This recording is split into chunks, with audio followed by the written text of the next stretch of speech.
1050 ప్రొసీజర్లు ఉంటే 3300 ప్రొసీజర్లకు తీసుకొని పోయాం.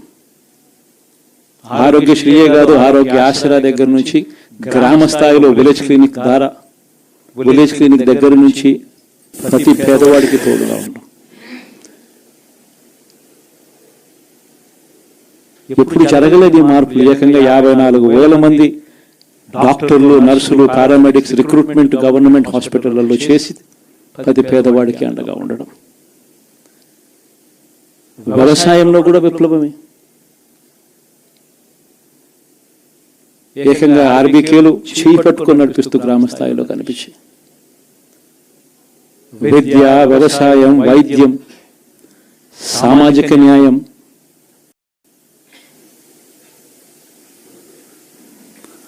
సుపరిపాలనలో ఎక్కడా కూడా తగ్గలేదు. మొట్టమొదటిసారిగా గ్రామ స్థాయిలో గ్రామ స్వరాజ్యానికి అర్థం చెప్పాం. లంచాలు, వివక్ష లేని పాలన ఇవ్వగలుగుతారా అని అంటే ఎప్పటికీ క్వశ్చన్ మార్క్ గా ఉన్న పరిస్థితుల్లో లేదు, కాదు, లంచాలు, వివక్ష లేని పాలన సాధ్యమే అని చెప్పి మొట్టమొదటిసారిగా చూపించింది ఈ 5 సంవత్సరాల పాలనలోనే. ప్రతి పథకము డోర్ డెలివరీ చేసాం. ఇంటి వద్దకే పాలన అన్నదానికి అర్థం తీసుకొచ్చాం.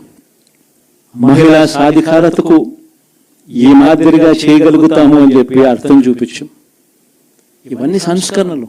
ఏ అక్క చెల్లెమ్మ బయటికి వెళ్ళినా కూడా ధైర్యంగా పోయే పరిస్థితి. ఫోన్లో దిశ యాప్ ఇలా 5 సార్లు ఊపితే చాలు 10 నిమిషాల్లో పోలీస్ వచ్చి అక్క ఏమైంది అనే పరిస్థితి. గ్రామంలోని మహిళా పోలీస్. ఇప్పుడు చూడలేదు ఇవన్నీ. మరి ఇలాంటి గొప్ప మార్పులు, సంస్కరణలు ఇన్ని జరిగాక ఇప్పుడు చూడని పాలన ఈ మాదిరిగా ఇచ్చిన తర్వాత మరి ఎందుకు ఈ మాదిరిగా రిజల్ట్స్ వచ్చాయి? కనీసం ఇవేవి చేయకపోయినంటే సరేలే ఇవన్నీ చేయలేదు కాబట్టి ప్రతిపక్షంలో కూర్చుంటున్నాము అనే దానికి అర్థం ఉండేది. ఇంత బాధ కూడా ఉండేది కాదు. కానీ ఇన్ని చేసిన తర్వాత, ఇప్పుడు చూడని మార్పులు తీసుకొచ్చిన తర్వాత ఇటువంటి రిజల్ట్ చూసినప్పుడు నిజంగా బాధ అనిపిస్తుంది. ఇంత జరిగిన తర్వాత కూడా ఏకంగా 40% ఓట్ షేర్తో ఈరోజు ప్రతిపక్షంలో ఉన్నాం. ఇంత జరిగిన పిమ్మట కూడా ఈ రోజు కూడా మనం చేసిన మంచి ఎక్కడికి పోలేదు. మనం చేసిన మంచి ఈ రోజుకి కూడా ప్రతి గడపలోనూ కనిపిస్తుంది. ప్రతి కుటుంబానికి తెలుసు. ఇంతకు ముందు గతంలో ఎప్పుడు జరగని విధంగా నా కుటుంబానికి, నా ఇంటికి మంచి జరిగింది, అది వైఎస్ఆర్సీపీ పాలనలోనే జరిగింది అన్నది ప్రతి ఇంటికి తెలుసు. ఆ చేసిన ఆ మంచి ఎక్కడికి పోలేదు. ఆ మంచి ఎప్పటికీ మనకు శ్రీరామ రక్షగానే బ్రతికే ఉంటుంది. మనం చేసిన ఆ మంచి బ్రతికే ఉంది. విశ్వసనీయతకు అర్థం చెబుతూ జగన్ ఏదైనా చెప్పాడు అని అంటే మాట తప్పడు, మాట మీద నిలబడతాడు, మాట తప్పని పాలనే తాను ఇచ్చాడు అన్న విశ్వసనీయతకు అర్థం చెబుతూ మనం అందించిన పాలన కూడా ప్రజలు మర్చిపోరు. ఈరోజు కూడా ఈరోజు ప్రతిపక్షంలో ఉన్నా కూడా నేను చెప్తా ఉన్నా, గర్వంగా కూడా చెప్తా ఉన్నా, ఈ రోజు కూడా జగన్ అబద్ధాలు ఆడడు, జగన్ మోసం చేయడు. మళ్ళీ చంద్రబాబు చెప్పిన మాదిరిగానే అంతకన్నా ఎక్కువ అబద్ధాలు మనం చెప్పుంటే బాగుండేదేమో, ఆ 10% మనతోనే నిలిచి ఉండేవాళ్ళేమో, అలా చేసుంటే బాగుండేదేమో అని చెప్పి కూడా చాలా మంది కనిపించవచ్చు కూడా. మరీ జగన్ ముక్కుసూటి మనిషి, మరీ జగన్ రాజకీయాలలో మరీ నిజాయితీగా ఉంటాడు, ఇంత నిజాయితీగా ఉండడం కరెక్ట్ కాదేమో అని. కానీ ఒకటి చెప్తా ఉన్నా,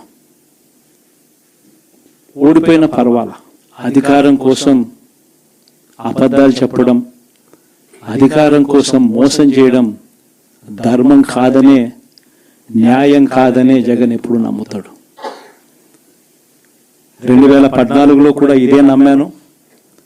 సాధ్యం కానిది సాధ్యం కాదు అని నేను చెప్పాను.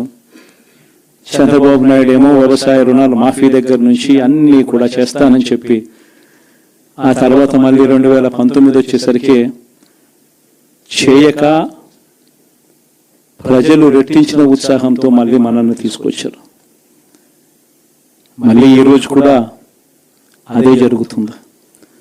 2029 వచ్చే నాటికి వచ్చేసరికి చంద్రబాబు నాయుడు చెయ్యని హామీలను మోసం చేసిన పరిస్థితులను ప్రజలు ఏ స్థాయిలో గుర్తుపెట్టుకుని మళ్ళీ మనల్ని ఆశీర్వదిస్తారు అని అంటే చంద్రబాబు నాయుడుకు సింగిల్ డిజిట్లలోనే నెంబర్స్ వచ్చే పరిస్థితి కూడా ఆ రోజు కూడా దూరంగా లేదు.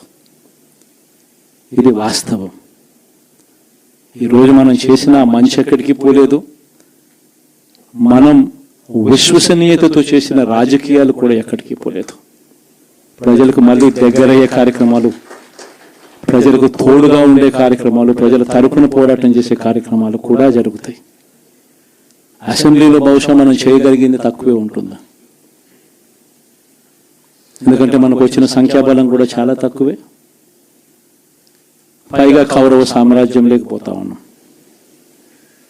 ఏకంగా స్పీకర్ పదవికి తీసుకోబోయే వ్యక్తి ఎంత సిగ్గు లేకుండా సోషల్ మీడియాలో వైరల్ అవుతా ఉంది. వాళ్ళు మాట్లాడుతూ ఉన్న మాటలు. ఒకడంటాడు జగన్ ఓడిపోయాడు, ఇంకా చనిపోలేదు అని ఒకడు అంటాడు, ఇంకా చావలేదు అని ఒకడు అంటాడు.